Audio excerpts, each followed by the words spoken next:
Dewa Thor selalu diceritakan memiliki kekuatan yang luar biasa dengan palu Mjolnirnya dan peralatan-peralatan dia yang lain. Dan itu membuat dia tidak terkalahkan, kecuali pada saat melawan ular Jormungandr di Ragnarok nanti. Tapi ada cerita di mana di situ Dewa Thor dipermalukan karena dia kalah kontes. Dia ditertawakan oleh para ras raksasa karena dia tidak bisa memenuhi syarat dari kontes tersebut, atau tidak bisa memenangkan kontes tersebut. Tapi sebelum lanjut, kalau kalian pengen tahu kisah-kisah Dewa Thor yang lain, kalian bisa cek videonya di atas sini. Oke, kita mulai. Nah, mungkin beberapa dari kalian udah tahu tentang cerita kendaraannya Dewa Thor, 2 kambing yang narik keretanya itu, yang mana nanti ada seorang anak petani yang mematahkan tulang kambing tersebut.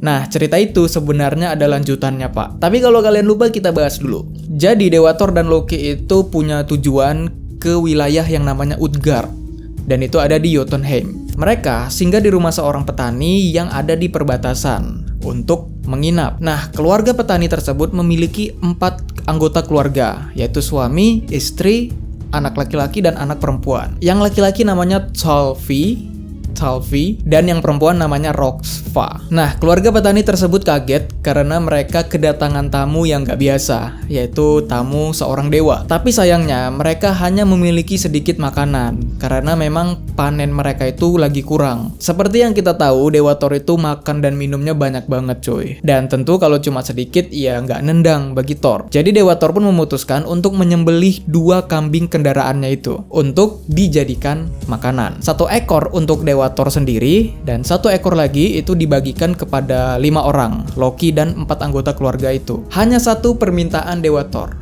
yaitu jangan patahkan tulang kambingnya, cukup makan dagingnya aja. Nah, tapi di sini Loki menghasut Talfi. Kita panggil aja Talfi ya, Talfi. Nah, Loki bilang kalau sumsum itu bagus untuk kesehatan, terlebih lagi untuk anak muda. Kalau makan sumsum nanti bakal bisa sekuat Dewa Thor. Nah, tentu ini adalah trik licik dari Loki ya. Tapi sayangnya Talfi di situ kepikiran terus sama omongan Loki, dan akhirnya dia diam-diam mematahkan tulang sumsum kambing tersebut, lebih tepatnya kakinya, bagian kakinya, dan kemudian menyedot sumsumnya. Keesokan paginya, Dewa Thor mengumpulkan tulang-tulang kambingnya, dan dia menggunakan palu Mjolnirnya untuk menghidupkan kembali kambingnya tersebut. Cuman ada 1 ekor kambingnya yang kakinya pincang, Pak. Dewa Thor berbalik badan dengan mata yang tajam, wajah yang marah. Dia bilang, ada yang mematahkan tulang kambingnya. Aku kasih kalian makan kambing dan hanya 1 permintaanku, tapi kalian mengkhianatiku.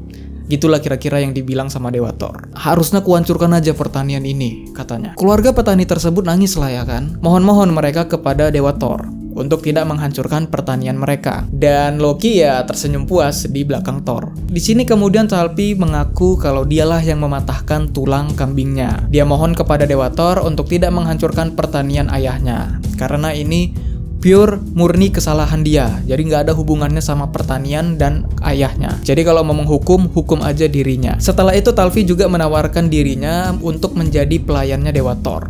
Lebih tepatnya budak sih, karena nggak dibayar. Kemudian yang perempuan, Roxpa, itu juga ikut menawarkan dirinya sebagai pelayannya Dewa Thor. Dan ya untungnya hal itu bisa membuat Dewa Thor menjadi tenang. Oke, itu tadi cerita kambingnya, ya kan? Nah, sekarang kita akan bahas cerita kelanjutannya. Dewa Thor, Loki, Talfi, dan Roxpa melanjutkan perjalanan ke arah timur menuju Utgard, daerah Utgard, dengan berjalan kaki. Karena kan kaki kambingnya Dewa Thor itu pincang, jadi nggak bisa dipakai. Dan mau nggak mau mereka jalan kaki. Tapi di versi yang lain yang aku baca, si Roxpa ini nggak ikut coy. Roxpa ini, kata Dewa Thor, itu tinggal aja di rumah untuk menjaga kambing-kambingnya Dewa Thor. Mereka berjalan ke arah timur, dan semakin mereka ke timur, udara semakin dingin sehingga tidak ada kehangatan lagi di daerah tersebut. Ya bisa dibilang itu udah musim dingin lah, udah saljunya udah turun.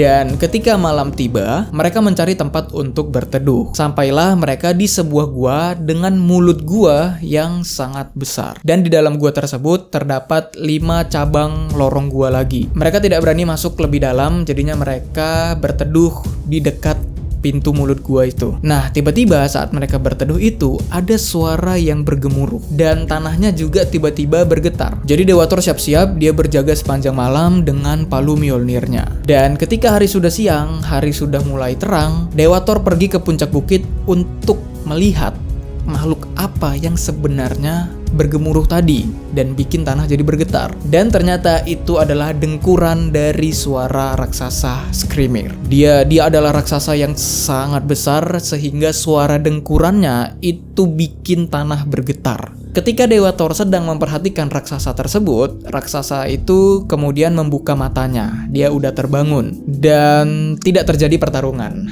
Ya, mereka tidak bertarung. Raksasa Skrimir malah mengajak Dewa Thor untuk berangkat bersama. Untuk barengan aja gitu. Mereka meletakkan bekal mereka ke dalam kantung raksasa Skrimir. Jadi mereka itu bawaannya nggak berat-berat kali.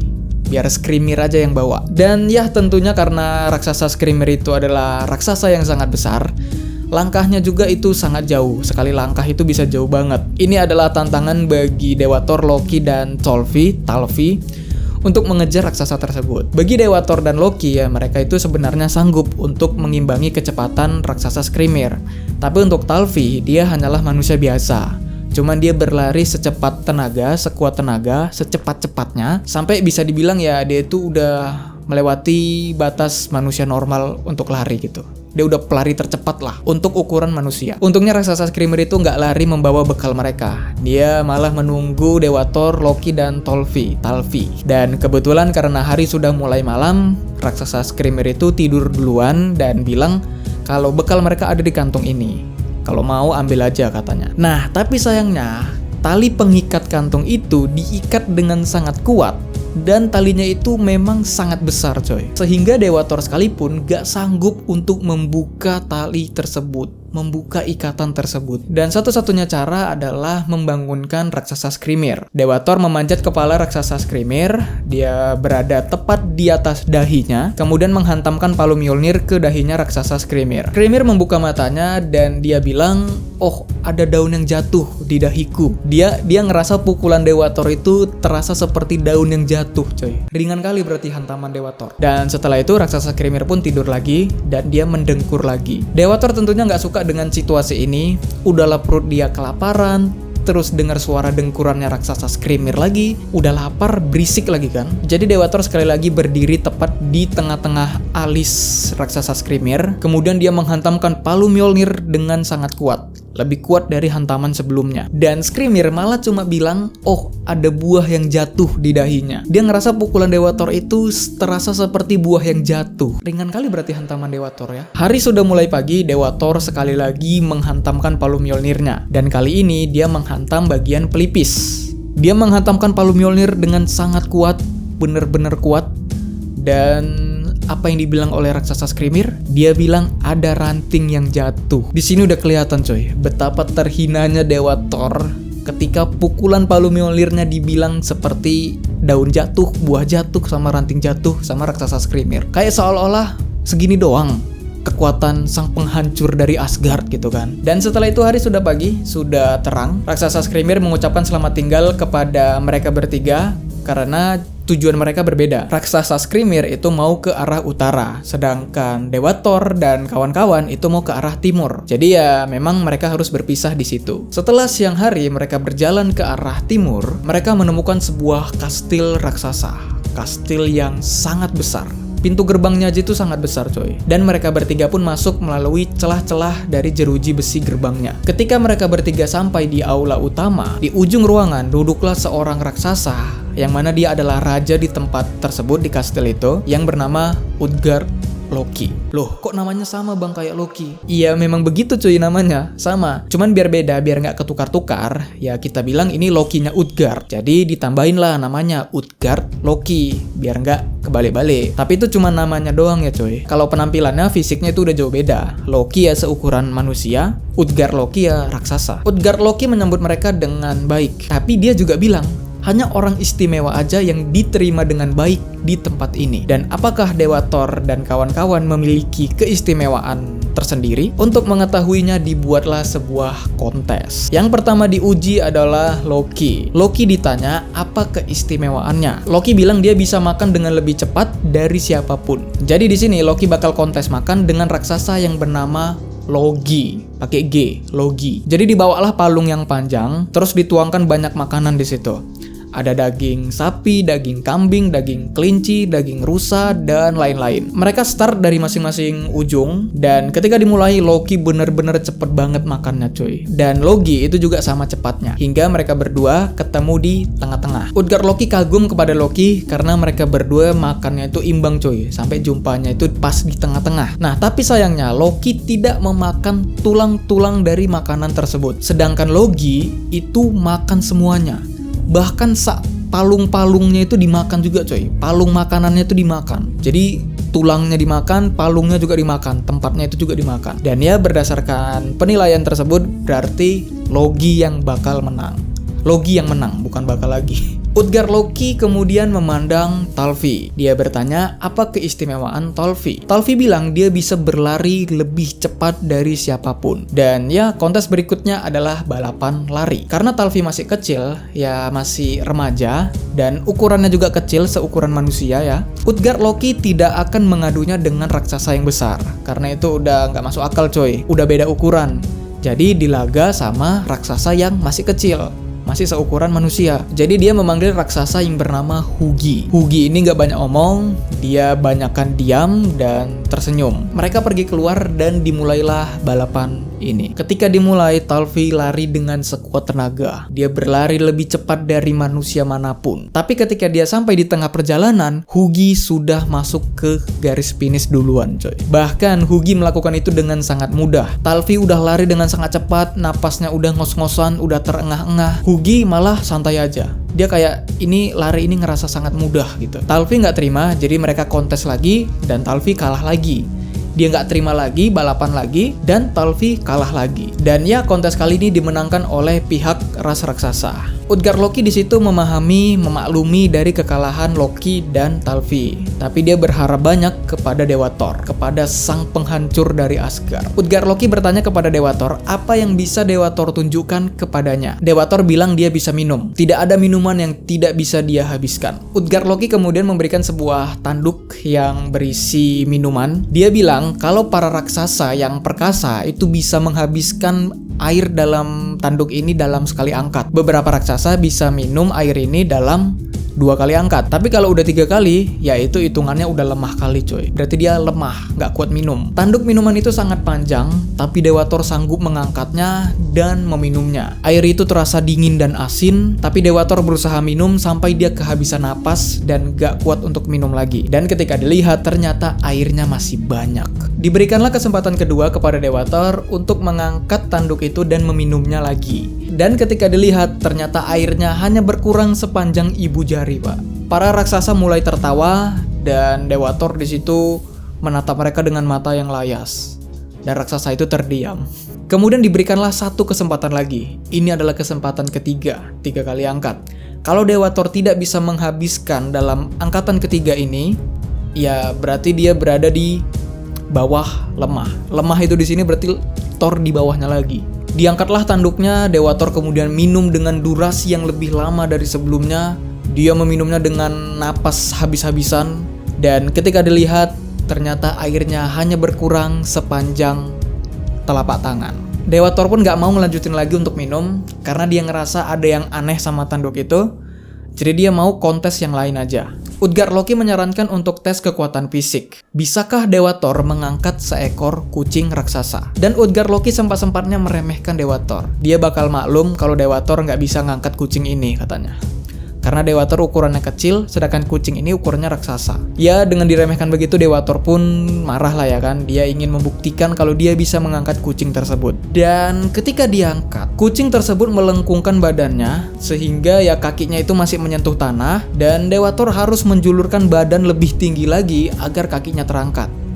Dewa Thor sekuat tenaga menjulurkan badannya dan hanya satu kaki kucing yang terangkat. Tapi tiba-tiba dari jauh terdengar suara yang bergemuruh. Nggak tahu itu suara siapa. Utgard Loki pun menghentikan kontes yang ini. Dia bilang bukan salah Dewa Thor kalau Dewa Thor nggak bisa ngangkat kucing ini. Karena Dewa Thor itu kecil kurus, sedangkan kucingnya itu raksasa. Dewa Thor makin marah lagi setelah dibilang seperti itu. Dan dia bilang berantem aja lah gitu. Kita tes berantem aja gitu. Lebih tepatnya kontes gulat. Nah, karena melihat Dewa Thor yang udah 2 kali gagal dalam menjalankan kontesnya, Utgard Loki di sini meremehkan Dewa Thor. Jadi dia tidak mau mengadu Dewa Thor dengan raksasa yang ukurannya besar. Jadi dia pengen mengadu Dewa Thor dengan raksasa yang ukurannya kecil. Dia siapa?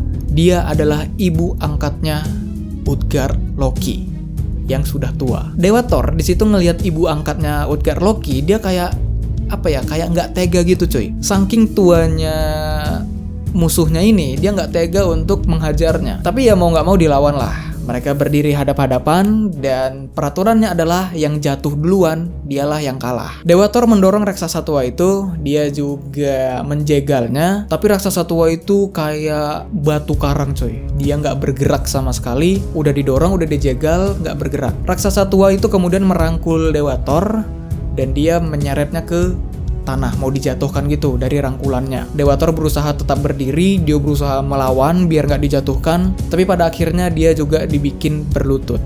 Pada akhirnya Dewa Thor juga berlutut di hadapan raksasa tua itu. Dan ya kontes pun berakhir, mereka bertiga kena mental, terlebih lagi Dewa Thor, dewa yang dibangga-banggakan sebagai sang penghancur dari Asgard, dewa yang paling kuat, tapi tidak ada apa-apanya di dalam kontes ini. Tapi walaupun mereka kontes, ya Utgard Loki itu menunjukkan keramahannya. Dia tetap memperbolehkan mereka bertiga untuk tinggal di kastil ini, untuk menginap satu malam di kastil ini. Dan ya dikasih makan, dikasih minum, dikasih tempat tidur juga lah gitu. Dan ketika fajar tiba dan mereka ingin pulang, Utgard Loki sendirilah yang mengantar mereka sampai ke pintu gerbang. Dan karena Utgard Loki nggak mau dan nggak bakal mengundang Dewa Thor lagi untuk datang ke kastilnya, jadi dia bakal mengungkap kebenarannya. Dia bilang sebenarnya semua ini adalah ilusi. Utgard Loki menggunakan ilusi untuk menipu Dewa Thor, Loki, dan Talfi. Raksasa yang sangat besar sebelumnya yang namanya itu Skrimir, itu adalah Utgard Loki yang sedang menyamar. Dia menggunakan sihir untuk merubah tampilannya menjadi raksasa yang sangat besar. Tali kantung pengikatnya yang mengikat bekal makanan Dewa Thor itu sebenarnya bukan tali coy.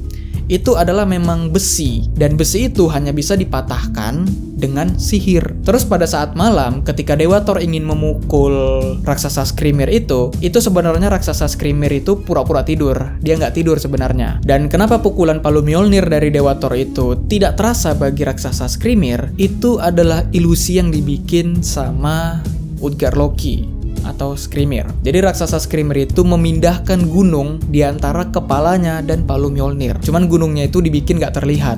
Nah, ditunjukkanlah gunung yang jauh yang bentukannya itu udah rompal gitu coy. Itu adalah bekas hantaman dari palu Mjolnir. Gunung itulah yang digunakan oleh raksasa Skrimir untuk melindungi kepalanya. Dan dua pukulannya yang lain itu lebih parah lagi coy. Hantaman palu Mjolnir yang kedua dan yang ketiga itu membuat gunung berubah menjadi lembah. Bayangkan tuh, dari gunung berubah jadi lembah. Apa nggak langsung pecah kepala raksasa Skrimir kalau kena hantaman palu Mjolnir? Dan di sini Thor udah mulai emosi ya kan. Dia merasa ditipu, dia udah mulai marah. Terus untuk yang tadi malam itu juga ilusi. Ketika Loki melakukan kontes makan, yang dia hadapi sebenarnya bukan raksasa. Kan lawan dia Logi. Nah, Logi itu adalah perwujudan dari api. Yang mana api akan melahap apapun yang dia bakar dengan sangat cepat. Jadi urusan melahap, makan, tidak ada yang lebih cepat dari api. Api itu nyambernya tuh cepat banget coy. Ya kalau ada kebakaran, cepat banget lah nyebarnya. Cepat banget dimakan rumah itu. Terus untuk kontes balapan lari, sebenarnya Talfi itu tidak melawan raksasa Hugi. Dia sebenarnya melawan pikiran. Hugi itu adalah perwujudan dari pikiran, dan pikiranmu akan selalu lebih cepat daripada tindakanmu. Ya, sebelum Talfi melakukan tindakan untuk lari, langkah pertamanya, pikirannya pasti sudah melakukan itu, membayangkan, sudah memikirkan hal tersebut. Jadi pikiran selalu lebih cepat daripada tindakan. Dan untuk Dewa Thor, tanduk yang berisi air itu sebenarnya tanduk itu terhubung dengan lautan. Jadi ketika Dewa Thor meminumnya dengan sangat banyak, itu menyebabkan lautan jadi pasang surut. Dan inilah mitos dari mitologi Nordik yang menjelaskan tentang air laut yang pasang naik dan pasang surut. Nah, sejak saat itu, sejak Dewa Thor minum itu, jadinya air laut punya pasang naik dan pasang surut. Bayangkan men, Dewa Thor minum air laut sampai air lautnya itu pasang surut. Siapa coba yang bisa berani ngelawan Dewa Thor minum? Baru untuk yang ngangkat kucing, itu sebenarnya adalah ular Jormungandr atau ular dunia, Midgard Serpent. Kan ular Jormungandr itu kan diceritakan melilit Midgard. Dan karena Dewa Thor mengangkat badannya ular Jormungandr, itu menyebabkan ular Jormungandr melepaskan lingkarannya. Lilitan ular Jormungandr jadi geser gitu.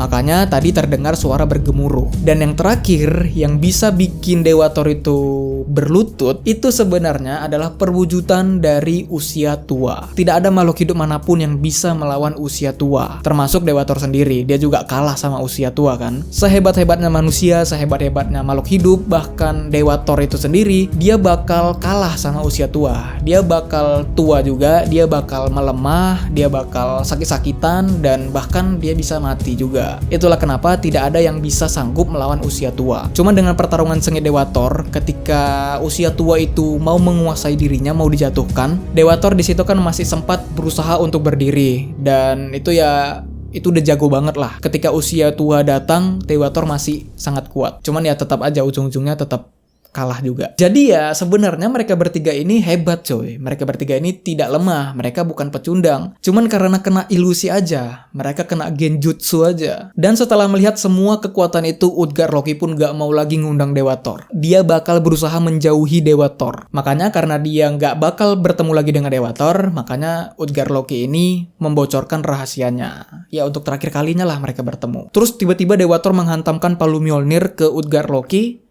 Tapi sayangnya Utgard Loki udah menghilang, Pak. Begitu juga dengan kastilnya yang sangat besar itu. Itu juga udah menghilang juga. Yang tersisa hanyalah dataran yang kosong, sunyi, dan tandus. Dan itulah cerita tentang Dewa Thor yang kalah kontes dan dipermalukan oleh para ras raksasa. Ya walaupun sebenarnya itu udah jago banget, cuman karena ilusi ajanya. Dan itulah pertemuan pertama antara Dewa Thor dan ular Jormungandr. Dan itulah yang bikin mereka saling membenci. Koreksi bila ada yang salah, terima kasih udah nonton, dan sampai jumpa di next video.